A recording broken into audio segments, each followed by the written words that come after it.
Zoo people, Shaggy the Writer here today, coming at you with a live book review of Catch-22. This is by far one of the most confusing, difficult reads out of any book I've ever bothered to attempt to read, and the timeline itself is so wild that the author himself actually went and wrote out a whole convenient sheet that you can find online that explains everything in the plot, exactly when and how it happened. Some of the major underlying themes of this book that typically get discussed are bureaucracy, miscommunication, self-interest versus morality, but today I really want to talk about the fact that this is very symbolic of the type of things that went on in the military-industrial complex over the years. Especially a lot of shady double-dealing and things that people just really aren't aware of. But mostly, racism and xenophobia and sexism are hardly ever discussed, and they are very big themes in this book. A lot of people seem to forget that Yossarian is a self-described Assyrian.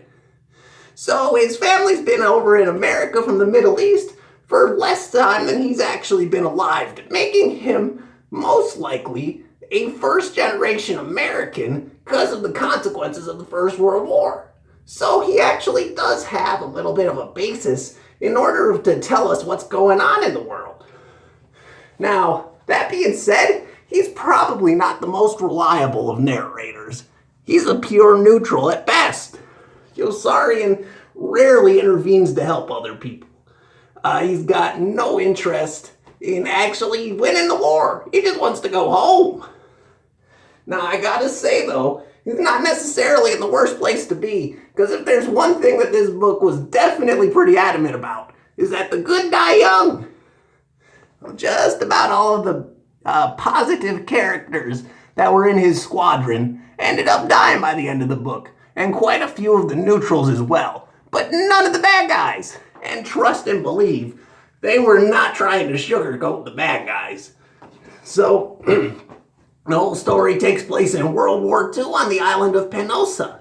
It's in northern Italy. They're trying to push back the Nazis. And basically, it's working, but everyone's getting killed in the process. So Yossarian decides that he's going to try his hardest to get himself grounded. But according to Doc Danica, there's a rule called Catch-22. It almost ended up becoming Catch-18, but thankfully they decided on this more catching title in order for this word to make its way into our lexicon.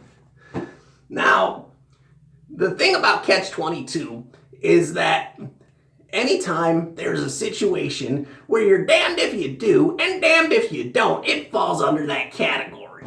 So, for example, in Yossarian's squadron, anyone who's crazy enough to fly on the missions is probably too crazy to still be at war. But he's going to keep flying them because they need someone to keep flying them. And that's what happens to Hungry Joe, who has severe PTSD for just about the entire book. Now, the crazy thing about it is that if you actually go to the doctor and tell them that you're crazy, you're deemed sane enough to be in the plane to begin with. So, it's a lose-lose no matter which way you go. And they use it to justify atrocities from other branches of the military that are supposed to be patrolling civilians in Rome later in the book as well. My favorite quote out of the whole thing, though, is he was jeopardizing his traditional rights of freedom and independence by daring to exercise them. And that's from chapter 39, when they are in Rome. Now, the book actually is really introspective, has a lot of very awkward, dark moments where you chuckle at something that you really shouldn't laugh at.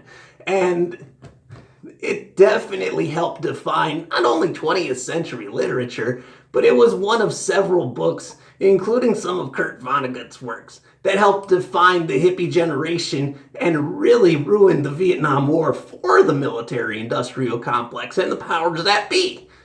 So you could say this book was pretty revolutionary at the time. So anyway, at the end, Yossarian manages to basically cheat all of the most evilest people like Colonel Cathcart, who continuously raises his number of missions so that he can hopefully kill off all of his men. Just because every time he kills off his men, he gets to send off a condolence.